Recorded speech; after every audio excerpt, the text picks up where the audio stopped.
Hello students. Since ये इस video का पार्ट सेकंड है, पार्ट फर्स्ट में हम हिस्ट्री क्या है ये पढ़ चुके हैं, उनके सोर्सेज पढ़ चुके हैं। सोर्सेज में हमने सिर्फ आर्कियोलॉजिकल सोर्सेज पढ़े हैं। अब हम पढ़ रहे हैं लिटरेरी सोर्सेज। अब लिटरेरी सोर्सेज क्या होते हैं, let's C.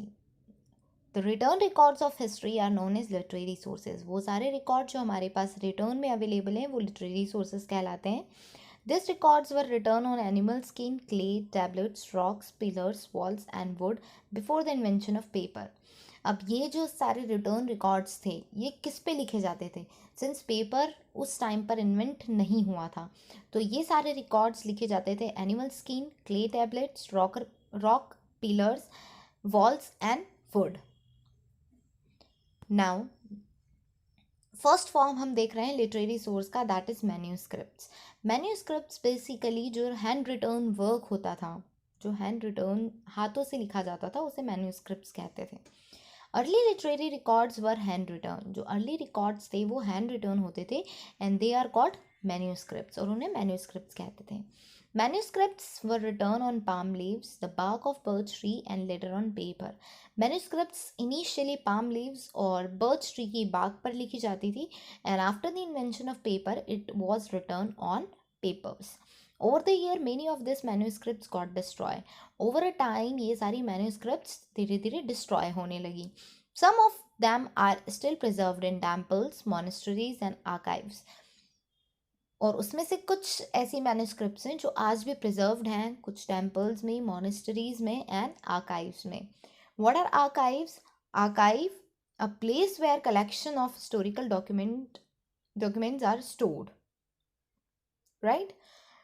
They throw light on social, economic life, religious belief, practice and cultures of a particular period. और ये जो मैन्युस्क्रिप्ट्स हैं ये हमें बताती हैं about social, economic, religious belief, practice, culture of a particular period. उस पीरियड के इन सारी चीज़ों के बारे में हमें बताती हैं। आई होप मैन्युस्क्रिप्ट आपको क्लियर होगा। Now next one is script and language. Many ancient societies develop their scripts. बहुत सारी ऐसी एंशंट सोसाइटीज थी जिन्होंने अपनी स्क्रिप्ट्स को and gradually took the form of language, और धीरे धीरे वो एक लोकल लैंग्वेज में कन्वर्ट हो गई। The language of ancient Indian literature depends upon the region where it was written. अब एंशंट इंडियन लिटरेचर जो है उसकी लैंग्वेज डिपेंड करती है कि वो किस रीजन में लिखी गई है, इंडिया के किस पार्ट में लिखी गई है, इस पे डिपेंड करती है। सम ऑफ लैंग्वेज इंक्लूड प्राकृत, पाली, संस्कृत और तमिल। और इंडिया की कुछ एंशंट लैंग्वेजेस हैं जैसे कि प्राकृत, पाली, संस्कृत और Tamil. For example, the Mahabharata and the Ramayana were written in Sanskrit because they were authored in northern part of India where Sanskrit was the main language. अब जैसा कि मैंने कहा कि एंशंट लिटरेचर, जो एंशंट इंडियन लिटरेचर है उसकी जो लैंग्वेज है वो डिपेंड करती है कि वो इंडिया के किस पार्ट में लिखी गई है। इसका एग्जाम्पल है Mahabharata and Ramayana. The Mahabharata and Ramayana were authored in northern part of India. India के नॉर्दर्न पार्ट में लिखी गई थी और वहाँ की जो लोकल लैंग्वेज थी, main language, that was Sanskrit, और इसीलिए महाभारत और रामायण संस्कृत में लिखी गई हैं। On the other hand Silappatikaram and Manimekalai were written in Tamil speaking area of South India. Silappatikaram और मणिमेकलाई तमिल में लिखी गई हैं जस्ट बिकॉज ये इंडिया के साउथ पार्ट में लिखी गई थी और इंडिया के साउथ की जो मेन लैंग्वेज थी वो तमिल थी। Now look at this picture. ये जो पिक्चर है ये मैन्यूस्क्रिप्ट है, right? This is manuscript. Now ancient literature. Ancient literature, most ancient literature were memorised. Most of the ancient literatures जो थे उन्हें मेमोराइज किया जाता था। They were pass from one generation to next orally, और इन्हें रिटर्न फॉर्म में नहीं लिखा जाता था। ये ओरली एक जनरेशन से दूसरी जनरेशन को पास की जाती थी, मतलब ओरली उन्हें डिक्टेट किया गया जाता था। Later this were written down on palm leaves, bark of birch trees and on animal skin, और later on over a time उन्हें रिटर्न फॉर्म में लिखा गया on palm leaves, bark of birch trees और एनिमल स्किन। फॉर एग्जाम्पल, इसका भी एक example है एंशंट लिटरेचर का। जो ओरली डिक्टेट किया जाता था और फिर उसके बाद उसे रिटर्न फॉर्म में लिखा गया। The Vedas and the Puranas contain detail of ritual, prayer and religious practice of ancient past. अब जो वेदास और पुराण्स हैं ये हमें बताते हैं, ये डिटेल देते हैं रिचुअल्स, प्रेयर्स और रिलीजियस प्रैक्टिस की, जो रिलीजन लोग फॉलो करते थे, क्या प्रेयर्स थी उनकी और क्या रिचुअल्स थे, क्या कस्टम्स थी। They also classify as sacred और रिलीजियस लिटरेरी सोर्सेज। और जितने भी सोर्सेज जो हमारे रिलीजन से रिलेटेड होते हैं उन्हें हम सैक्रेड और रिलीजियस लिटरेरी सोर्स कहते हैं। वो सारे सोर्सेज जो हमारे रिलीजन से रिलेटेड हैं दे आर कॉल्ड सैक्रेड और literary sources. Okay, next, many historical accounts and biographies were written of poet and foreign travelers classified as non-religious or secular literature. Next form of literature, ancient literature, is non-religious or secular literature. अब non-religious और secular literature क्या होता है?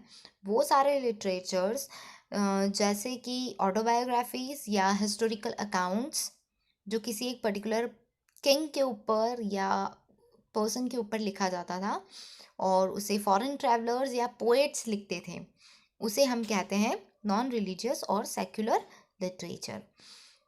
दे were written to record event, law and administrative regulation of the contemporary society. और ये क्यों लिखे जाते थे? ताकि कोई भी इवेंट, लॉ और एडमिनिस्ट्रेटिव रेगुलेशन को मेंशन किया जा सके। उस पर्टिकुलर सोसाइटी में, उस पर्टिकुलर टाइम में जो भी रूल्स रेगुलेशंस को नोट किया जा सके, इसीलिए उन्हें लिखा जाता था। For example, Kautilya's Arthashastra Indica written by Greek ambassador Megasthenes in the court of Chandragupta Maurya. ये एक एग्जाम्पल है। कौटिल्य वॉज अ पर्सन, उन्होंने एक बुक लिखी थी अर्थशास्त्र, and indica is a book which was written by Greek ambassador Megasthenes in the court of Chandragupta Maurya. Chandragupta के ऊपर ये बुक लिखी गई है। दो पर्सन ने लिखी थी, पहला Kautilya and second one was Greek ambassador Megasthenes. And the writing of Chinese traveller Fahien and Hiuen Tsang, ये दो चाइनीज ट्रैवलर थे, इन्होंने भी लिखा है। They describe the political, social and economic life of a certain period. और ये उस पर्टिकुलर टाइम की पॉलिटिकल, सोशल और इकोनॉमिक लाइफ के बारे में हमें बताता है। सो अभी तक हमने क्या पढ़ा है? फर्स्ट वन, दो तरीके के सोर्सेज पढ़े हैं, archaeological and literary sources. Archaeological sources में हमने 5 तरीके के सोर्सेज पढ़े हैं, that is fossil remains, monuments, artefacts, inscription and coins. Second, हमने लिटरेरी सोर्सेज पढ़े हैं, उसमें हमने मैन्यूस्क्रिप्ट्स और स्क्रिप्ट्स एंड लैंग्वेजेस और एंशिएंट लिटरेचर, ये 3 तरीके की चीज़ें पढ़ी हैं। एंशिएंट लिटरेचर को फर्दर 2 पार्ट्स में डिवाइड किया गया है। फर्स्ट वन इज सैक्रेड और religious literature and second one was secular और non religious literature. I hope आपको यहाँ तक समझ में आ गया होगा। Then time frame in history, BCE and CE। Let's see first, पहले मैं आपको समझा देती हूँ। Suppose it's a time line, right. Historians ने फॉर आवर कन्वीनियंस ही क्या किया है, जीसस क्राइस्ट के बर्थ को 0 माना है। This is birth of Jesus Christ, right. Jesus Christ के बर्थ के पहले के इवेंट को उन्होंने BCE, बिफोर कॉमन एरा कहा है, और उनके बर्थ के बाद के टाइम को उन्होंने CE कहा है, दैट इज़ कॉमन एरा। इसका एक और नाम है, that is BC, it means before Christ, और इसे भी एक और नाम से जाना जाता है, that is AD। Got it? अब आपने कहीं बार देखा होगा 700 AD, राइट। इट मीन्स 700 AD मतलब this, after the birth of Jesus Christ, 700। So I hope आपको ये समझ में आ गया होगा। Historical events are classified according to the time in the form of BCE and CE, जैसा कि हमने यहाँ देखा BCE and CE, right? Then the abbreviation BCE stands for Common Era. BCE क्या है? एक कॉमन एरा है.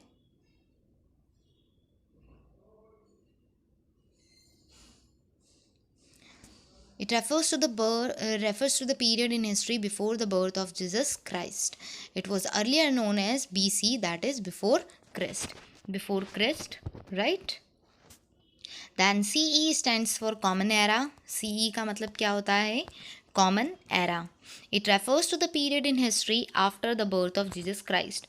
Jesus Christ के birth के बाद, ये जीसस क्रिस्ट का बर्थ और इसके बाद का जो पीरियड है, राइट, उसे क्या कहते हैं? Common era. कॉमन एरा, और जिसे अर्लियर नोन एज एडी, एनो डोमिनी, जिसे एडी भी कहते हैं. आई होप अब आपको ये क्लियर हो चुका होगा. Now, historians arrange the event of history in a sequence according to the time when they took place. This is called chronology. The historical events are geographically represented in a timeline. अब historians ने क्या किया है? इस पूरी history के part को अपनी क्रोनोलॉजी, मतलब according to time they happened, ठीक है, उसमें अरेंज किया है, राइट? इसे क्रोनोलॉजी कहते हैं. सो अब हम एक क्विक रिकैप कर लेते हैं. Time frame in history, that is BCE and CE. BCE, it means before common era, right?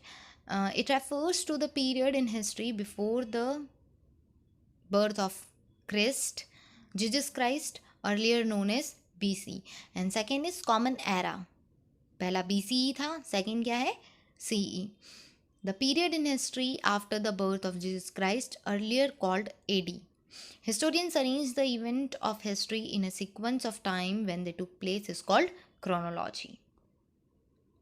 Now, next is geographical framework. History of India has been greatly influenced by the geographical and physical features. अब India की history greatly किससे influence हुई है, किससे affect हुई है? उसकी geographical feature से. The study of history is closely related with the study of geographical features like soil type, rainfall, climate, vegetation and environment greatly influence the evolution. Evolution का मतलब होता है gradual progress of something, of human culture and their way of life. अब ये जो evolutions हुए हैं, soil type, rainfall, climatic condition, vegetation, ये ह्यूमन कल्चर और उनके रहने के तरीके से हुए हैं. The Himalayas in the north protects the country. Himalayas in the north, north में Himalayas, this is east, west, north, south. Himalayas in the north protects the country from invaders, while the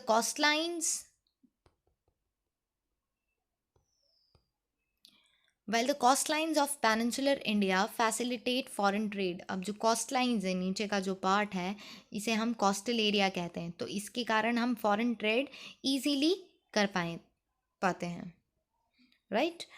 Then fertile plains helped many kingdom to flourish in the northern and eastern part of India.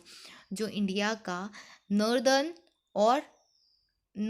और eastern part है, उसके कारण बहुत सारे kingdom वहाँ पर flourish हुए हैं. Most ancient towns are flourished on the bank of rivers. और बहुत सारे ऐसे एंशंट टाउन्स हैं जो रिवर के बैंक पर, रिवर के किनारे पर फ्लॉरिश हुए हैं. For example Pataliputra on the bank of Ganga and Son river, ये इसका एग्जाम्पल है, राइट?